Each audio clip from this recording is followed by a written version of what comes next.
Hello, this is Harry Reasoner, and this is going to be a bit of an oddball video. I'm going to start by saying that I think anyone who isn't interested in sports, like hockey or soccer, and who isn't a Canadian or a Brit, I wouldn't bother watching this video. Okay? You can if you want, but I would say don't bother. Okay? It's going to be boring for you, and you'll get nothing out of it. Now, I'm a Canadian, as if you've seen any of my videos, I guess you'd know that. And I like frequenting a pub in a small town not too far from where I live. And there are a lot of Brits there, and that's great. Some of them are my friends, and love British people. I guess genetically or ethnically, I'm primarily British extraction, but I am a Canadian. Anyway, they love to watch soccer. I've even seen them request that the screens in the pub be switched from an NHL playoff game to some soccer match between some town in Italy and one in France or something. It's always fascinated me. I mean, to each his own, and I need to say that as well. If you like to watch professional bowling, if you would prefer to watch bowling, then why wouldn't you? I mean, it's a personal choice. And for me, I can't understand why anyone would watch soccer. I'd much rather watch my grass grow or some paint dry. Really, to me, it's a fundamentally flawed game. And I've considered for a long time making a video to that effect, but I haven't yet. I thought it would be fun to stir up some controversy, particularly during this Euro whatever it is now, these games. I do not like soccer. Particularly all the cheating that goes on, guys flopping around, holding their legs. I think they should be red carded. And, within a half a game, that problem would be taken care of. It's the height of unsportsmanlike conduct, if you ask me, to fake injury. It's cheating. It's like a stage production, and it renders it a non-sport, if you ask me. But anyway, what I actually want to talk about was I happened to run into an English buddy at the pub. It was just yesterday, and he was talking about soccer, and I was trying to take an interest. And then he said, "Well, but you're a hockey guy." And I said, "Yeah." And he said, "Well, do you know what? Great Britain beat Canada for the gold medal in hockey in the Olympics. Did you know that?" And frankly, I didn't. And he mentioned the year. I think he got the year wrong. But he said, "Yeah, they beat them." And I said, "Well, I've never heard of that before." So I decided to Google it. And it's really quite a fascinating story. And it's a fascinating thing once I now know what actually happened. For anyone to ever suggest that Great Britain was some sort of hockey power. This is the part I'm referring to. If you're not interested in hockey and sports, and if you're not a Canadian or Brit, this is boring as shit for you. And perhaps even boring even if you are the biggest hockey fan. But anyway, so I Googled it, and I read a whole bunch of shit on it. And it's a fascinating story.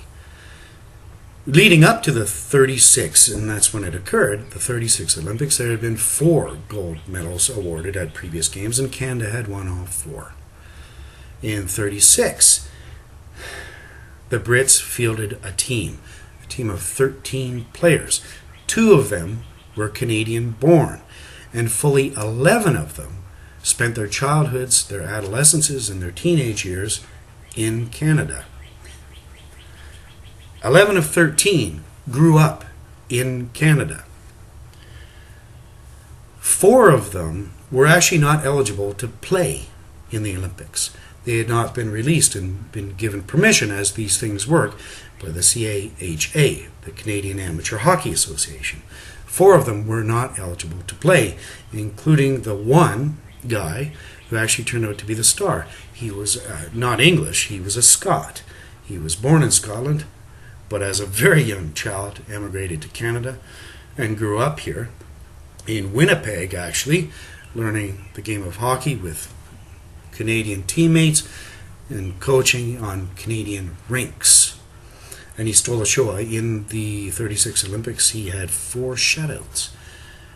Anyway, when you think about that, 11 of 13 of the players on the British team were raised in Canada, with 2 of them being Canadian born. It is something to think about if you ask me. But, we should also mention the fact, and I think it is relevant, that in 1936, the population of Canada was less than 11 million people. The population of Great Britain was more than 44 million.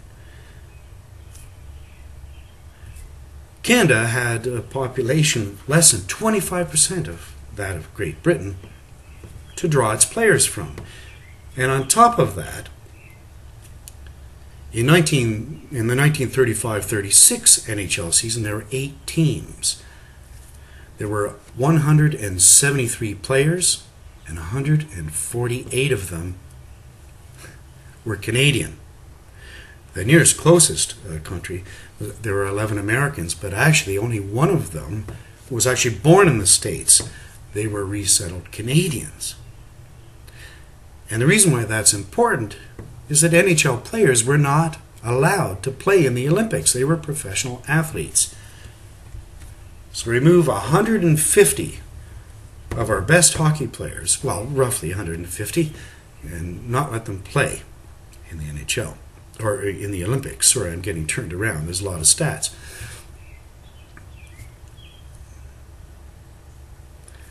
Canada protested the inclusion of a bunch of Canadians on the British team. And the French and the Americans backed up that protest. But when it appeared to be going nowhere, Canada withdrew. They said, forget it, doesn't matter, let's settle it on the ice, as Canadians would say and do. They dropped it. The French were pissed off, but who gives a fuck about the French, if you ask me. And the Americans were pissed off, but that was cool. And in a preliminary round, Great Britain beat Canada 2-1 with a fluke. Mostly because of this all-star goalie from Winnipeg. And the very strange way in which the tournament was organized meant that Canada didn't get to play them again. And Great Britain, by some fluke, won the gold medal. The next 2 Olympics, in 48 and 52, Canada won the gold. Britain did compete in 1948, but hasn't since. They didn't qualify from 1958 until 2006, I believe, but they didn't bother fielding a team. And that was the actual story. And so for someone to sit there and tell me that Britain had beaten Canada at its own game is just sheer, utter nonsense. Anyway, this is Harry Reasoner. It's fascinating what you can find on the internet. And I think I've said all I want to say. I am trying to get into this Euro stuff, but it's just such a horrifically flawed game that I just can't. Oh, it's just such a terrible game, soccer. This is Harry Reasoner.